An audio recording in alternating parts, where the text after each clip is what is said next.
মেদিনীপুর শহরে বিজেপির যুব আড্ডায় মশগুল দিলীপ ঘোষ।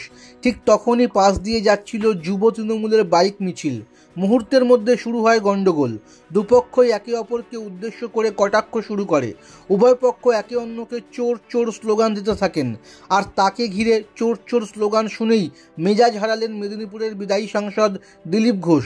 ওই ঘটনার প্রতিক্রিয়া দিতে গিয়ে স্বভাবসিদ্ধ ভঙ্গিতে দিলীপের হুঁশিয়ারি, কানের নিচে 2 থাপ্পড় দিলে 7 দিন শুনতে পাবে না। দিলীপ বলেন, একটু আগে ভাদুতলায় গিয়েছিলাম, চা খেয়ে আড্ডা দিচ্ছিলাম, সেটাও এদের ভালো লাগছে না। চোর চোর বলে ঘেউ ঘেউ করতে শুরু করলো। আমি জুন মালিয়া সহ তৃণমূলের নেতাদের বলে দিচ্ছি, যদি ভাবেন এভাবে ভোট করাবেন, আমরা পোস্টার ব্যানার নিয়ে ভোট করব না, অন্য কিছু নিয়ে ভোট করব। যারা কানে দুল পরে চেঁচেমেচি করছে তারা বাড়িতে যেন বলে আসে নামটা কেটে দিতে। দিলীপ ঘোষ এরকম জোচ্চোরদের বুকে পা দিয়ে 18টা এমপি জিতেছে। দিলীপ ঘোষ সমাজবিরোধী, গুন্ডা, পকেটমারদের ভয় পায় না। কানের নিচে 2 থাপ্পড় দিলে 7 দিন শুনতে পাবে না।